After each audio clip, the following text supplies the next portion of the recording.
Resident Evil. Wait, what the fuck? Luigi's back? What do you mean Luigi's back? Yeah, that's right, motherfuckers. Luigi's back. Greetings, ladies and gentlemen. I'm Steven, and here alongside me are Sean and Andrew. Welcome, at long last, to the Resident Evil remake playthrough. You seem to be saying "at long last" a lot in your games, though. Because I've actually had this one on the back burner even longer than Devil May Cry 5. That's considerably older. That was such a good time. So, anyways, this, folks, is a GameCube remake of the original first Resident Evil game. Holy fuck, the production values on this.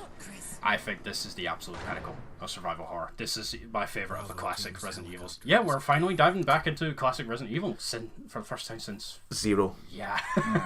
What was that, like a year or two ago now? Something like that. Time sure flies. The only thing I wish, though, I wish there was an option that if they could have the live-action intro cutscenes. So here we are, folks. Like, this is the ultimate version of the first Resident Evil. Like, there were quite a few things cut from the original game, like Lisa Trevor, which were supposed to be added in the original, but they were added back in here for like extra plot, so to speak. Yeah. I'm gonna say right now, Umbrella are fucking assholes. Well, to be honest, a bit disappointed that the cheesy voice acting got better. Oh, it's from the best, man. Like, Joseph! No! Don't go! And the dogs were fucking hand puppets. They are the Chihuahua! They are no such things here. This was... Yeah, what's your guys' history with this game, actually? I actually got this on the PS4 remaster. I think it was you that got it first, and then... It wasn't until, again, I got into Resident Evil, the series, and I thought, I don't know how I'm going to get this, because it was originally GameCube and Wii at the time. Yeah, but then it didn't sell very well, unfortunately. But then they announced that it was going to be remastered again for a current generation of consoles, and I thought I have to get it at some point, and the rest is history. I've owned this. Back when I first got my GameCube for Resident Evil 4, those were the good old days. I've got this... And for years on end, I never finished it because I didn't have internet access, so I couldn't beat the fucking puzzles. That's what your brain's for. It wasn't until the PS4 version I finally finished it. Thank you, GameFAQs, for your puzzle solutions. We can already tell that since Sean's not the horror guy, he probably didn't bother with this. Nope, never played a Resident Evil game. You fail. That's like Andrew not seeing Die Hard until fucking Christmas Eve last year. Yeah, he finally saw it. And then you won't brag me until I see the second one in another 10 years. You need to see the rest of them. Sinner. Kirby, what was that meme? Like Kirby holding the sword. Kirby will never forgive your sin or something. But yeah, here we have basically the story goes, folks, is that Raccoon City is being played with a bunch of gruesome murders around the Arklay Mountains. And the Stars Alpha Team? It was Bravo Team was set in first. Yeah, that was when Zero took place. Yeah. So if you haven't seen the Zero playthrough, go watch that. That's a prequel though, and it came after this game. Well, was released after this game, so unfortunately there are plot holes aplenty as a result of that. But to go on, Stars Alpha Team was sent in to recover where Bravo Team disappeared, but now they ended up in the mansion because they've been attacked by dogs. Barry? Where's Barry? Well, I'm sorry, but he's probably... We'll never see him in Chris's scenario. Yeah, folks, we are kicking off with Chris's scenario. Do you know, that's one thing I wish the remake fixed. It's like they still don't do what happened to the opposite character in the opposite scenarios. Yeah. Yeah, folks, I'm kicking things off with Chris's scenario. And to spice things up, I'm playing this on hard difficulty. And with, once again, rules. You know what that means, Andrew? One dangerous zombie mode. Yes. We'll explain it once we happen. Wait a minute, you're starting... Why do I have the ultimate weapon in my inventory right away? Oh, you're starting over with Infinite Rocket Launcher. Start a fresh file. Fresh file! Yeah, obviously, to unlock the Infinite Rocket Launcher, you must beat the game on hard or normal in under 3 hours with either Chris or Jill. If you're struggling to do it, go with Jill. She gets quite a few skips with the lockpick. And here we have everybody. The very first time we saw this in like the PlayStations and all, and that was kind of creepy, you know. But here, it's just so much detail. Plus, you actually see the head decapitate off Kenneth here. It's kind of obscured though. like this is oddly enough, this was the beginning of the whole era where Capcom weren't all in on the gore the way they were in the original trilogy, where you could literally lose your head, get cut in half. It was crazy. But then they brought that back in Resident Evil 7 and onwards. 4 onwards. Oh yeah, 4, yeah. Veronica was the first to tone down the gore for some reason. Onwards. I think that may have something to do with where if I recall, there was only one shotgun in there. It was a Spas 12 and it was a French gun. Yeah. Apparently the French don't have an idea for that. No, that was Matt. That was Matt's joke in the SGP playthrough. But yeah, the toning down of the gore is from Veronica onwards is, I don't know why they didn't do it from like sooner in Japan. I know that the Japanese version of the original RE2 had all the violent death scenes removed, but it's their culture, their sort of thing, where it's like they're very sensitive about that sort of thing.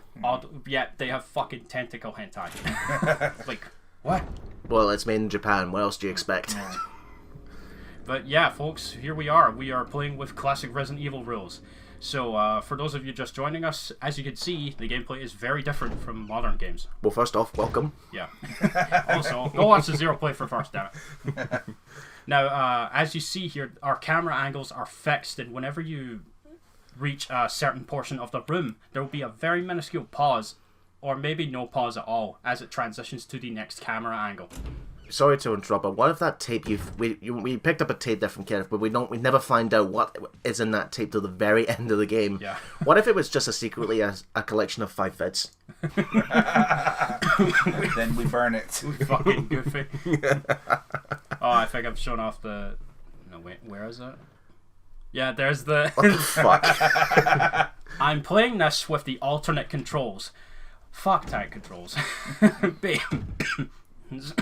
Sorry, I still have a little cough because some of you might know that I was fucking out for the past month and a half, ill, and it was one of the worst illnesses I ever had. You're fucking dead by Secret Rings and Black Knight.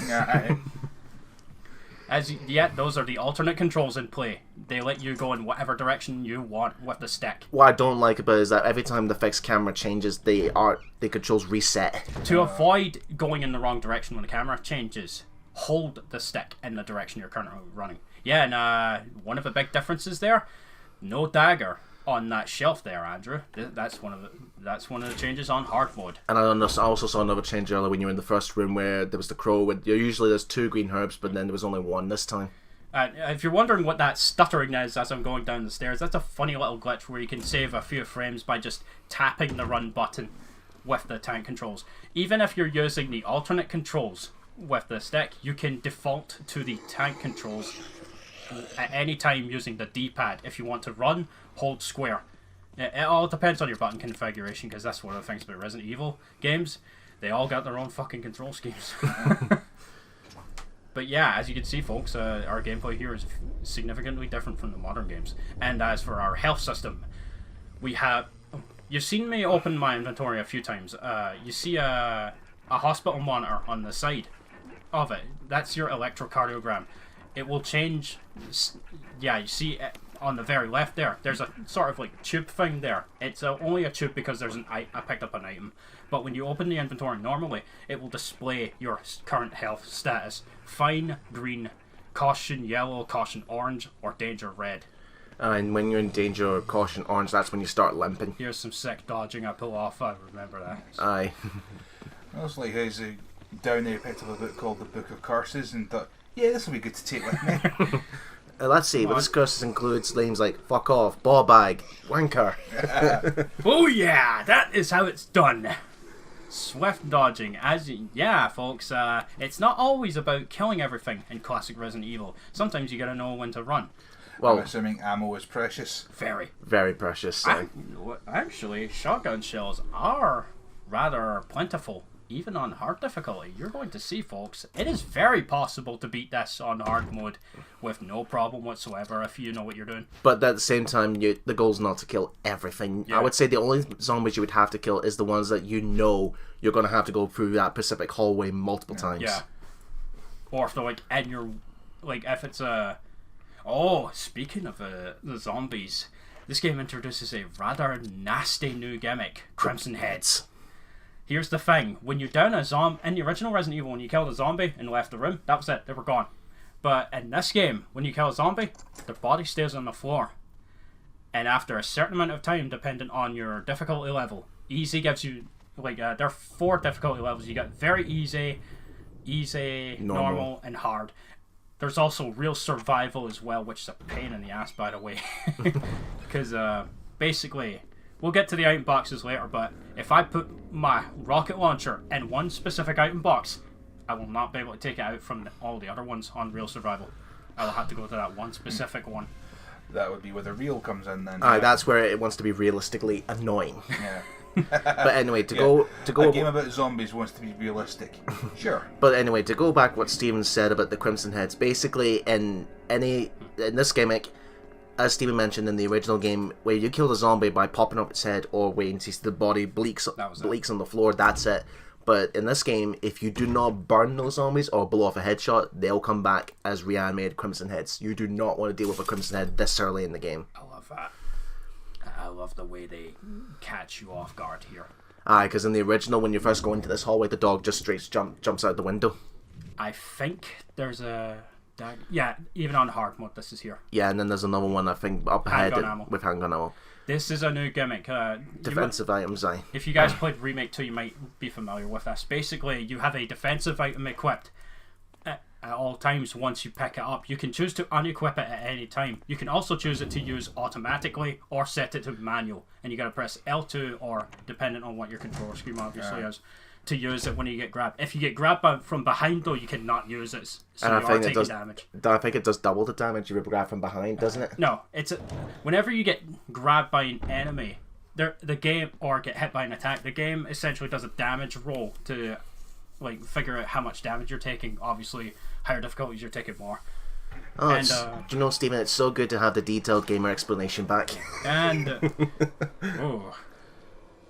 how did they not smell that? I don't know. The water itself was fucking rank. Now, here's the thing. If you're playing as Chris, this zombie gets back up. But if you're playing as Jill, she does the smart thing and crushes its fucking head in the cutscene. The downside about Chris is that to unlock certain doors, you have to rely on a bunch of old keys. I believe at least 3 or 4 of them are mandatory to complete the game. Now, use one here, because there's a key item out here you will need for later. Now, there's one question I want to answer. Did the keys stack up like an item, or are they technically separate items on your inventory? You can stack them, yeah. Don't dawdle out here, though, because the dogs, their BOW codename is Cerberus. They are nasty motherfuckers in this game. They are at their worst. Definitely. I hate the dogs in this game. They were pretty nasty in RE3 as well. If they caught you off guard with their stun locks sometimes. And meanwhile, you just picked up a seemingly innocent bag of chemicals. You will need this for later, so go out, use the first old key you find in that bathroom. Here's another nasty surprise. They go for doors! Dun dun dun! That was originally exclusive to Nemesis back in the day. Now, the door I just went by there, that's the classic shotgun trap room. Do not go in there until you get the broken shotgun for Chris. Or realistically, what you would do is you go in and then take the shotgun off the booby trap, and then realistically put 2 books to keep the weight down. Oh, see the door? The door I just went through there has a pain in the ass gimmick. You can. I'm sorry, but the way you're going in song is like. Woo, woo, woo, woo. Zombies only barf on you when they're on the stairs. Yeah, lifesaver. Knowledge is power, and power is sexy. Give me more power. Even the one particular zombie, is it Crimson Heads also barf as well if they're on the stairs? No, they slash at you. Oh fuck! No, the Crimson Heads, when they get back up, you'll know if a zombie's changed. A Crimson Head put the ultimate god weapon away because that's cheating. Yeah, I don't need no fucking rocket launcher. In case you're confused, Sean, basically a Crimson Head is the hybrid stage between a zombie and a licker. Their official BOW codename are V-Acts by the scientists in the lab later. The kerosene container we just saw there, you must fill up the flask that we just picked up there with it and use a lighter to burn the zombies. When you deal enough damage to a zombie, they will go down. Obviously, they're not dead unless you see the blood come out of the body or blow their heads off. Chris has a higher chance of getting critical headshots with a handgun which is another gameplay change from Jill. Come on. Plus, he can take a lot more hits than Jill. Yeah, before croaking. Oh god damn it. Yeah, come on, over the stairs. The costume I'm using is his Code Veronica outfit. Foreshadowing, because after we're done with both scenarios, we're going to Resident Evil Code Veronica, which is now 20 years old. God damn. Yep. And you still don't feel old yet. What do you You'll also get to see your favourite character. Oh, Steve Foxside. If you're wondering what that border was on the desk there, basically you take that and then you go into the further hallway of the previous room, and you light up under a fireplace, and that's where you get the map for the map of the second floor. Yeah, you never know about that for years on end. Yeah, there are alternate costumes in this game as well. As you see here, the one I'm using is Chris's Code Veronica outfit. But to unlock the costumes, you must beat the game once to get their casual outfits. Jill gets Sarah Connor's outfit from Terminator 2, which is kind of awesome, actually. No, there's a hear reason. That rattling? There he is. Hello there. That is the one dangerous zombie, Forrest Spare, the marksman for Bravo team. You damage him in any capacity. Anything. Could be a tiny, tiny taparoo from the knife. Boom. Instant game over. Because he blows up the entire So mansion. touchy. Yes. Well, he doesn't have enough brains to blow the whole mansion up. Because as you saw there, folks, he's strapped with grenades. Yeah. And apparently that blows up the entire mansion. Yeah. Or the one room you're in. Basically, if you do damage him, what happens is the game fades to black and there's an explosion effect with the words "You are dead." Yeah. And that's it. You're back. And let's face it, if he goes boom, I don't think Chris really cares if he only blows up the room or the entire mansion. He's dead either way. It's just a gameplay thing. You don't really have to think about it too much. But you can't turn it off, which is fucking annoying. Yeah, that's the one thing I don't like, is that when you play for this multiple times, you want to get on the costumes and all that, but there's no... I wouldn't mind it if that mode unlocked as an option you could turn on and off, but no, once you unlocked it, there's no way to turn it off, otherwise go to a brand new save file. By the way, folks, there are no checkpoints in classic Resident Evil. If you croak, you're thrown straight back to the title screen. So if you didn't save, you gotta start all over again. Good old-fashioned ink ribbons. Yeah, this room, you would think it's a waste of an old key, but it's really not if you want to get the shotgun early on. You wasted an old key for an egg ribbon. You could have had magnum rounds. Don't you feel silly? I get all 5 old keys, and I think it's 5 or 6. I get all of them in this run. Of all the items you're going to take, Mr. Allen, it's going to be the broken shotgun. I'm going to need it for... Yeah, he's already told us why he needs it. Yeah, the classic gel sandwich trap. Which I think even you know. This one's an armor key. Point, Sean. Yep. That one's an armor key door. God, man, this game looks so fucking good. It is. Even if you play this on the original GameCube, the atmosphere is top notch. Fuck, I didn't want... Well, Chris has that's a grenade you shoved in his mouth, so that means it's going to be an instant headshot. Even if you immediately leave the room, you don't have to wait for the explosion. He's dead, and that's it. He's gone. You can also blow a hunter's head right the fuck off with those grenades, and it's so satisfying. It is, especially... I would say Chris has the most easier time in this remake compared to Jill. Chris excels in combat, but not exploration, because another problem Chris has, 2 less inventory spots. And believe me, those inventory spots are precious in classic Resident Evil. So here's Steven showing off what you have to do with the zombies if you kill them. Yeah. There's a... Ah, it's so good to be back. Where am I going?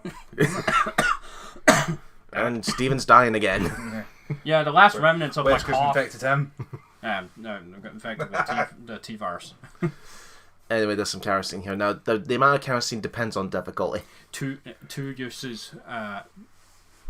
No, each kerosene gives you 4 total uses. But how does that work when you essentially have a gin flask? Yeah, and it's like you could put a tiny part of it on the zombie and that would be enough, but apparently you're taking like half the fucking thing with you right then and there.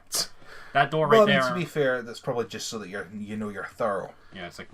Or it's like a gamey way of limiting your uses on it. Because I... But at the same time, this is their first encounter with zombies, isn't it? Yes. So you think, right, okay, these things should be dead, but get up and walk. How many zombie movies have they seen? Yeah, but those are movies for them. This is real. Yeah, but knowledge is power. Even if it's fictional. Yeah. So you're going full Lex Luthor on this now? No. Just... So yeah, For the first... I can just imagine Stephen in that situation this like, the TV and movie tropes aren't working! Oh no! Oh my, you just saw me avoiding the zombie there with the alternate controls. I fucking love that. Look at that! That's almost the same sort of style you'd see in a Devil May Cry game. Like, I love doing that. I love this game. Oh fuck you! No, running away! I want a cup of red fear! No, fuck you. By the way, if Force grabs you, you're taking damage. And unless you want to blow the fuck up like Luigi and Gary's mod, you not want to use your defense item on him. So yeah, we are just getting started with this, folks. And Chris stuttering down the stairs there. We'll see what other horrors await in the mansion in the next part. See you later.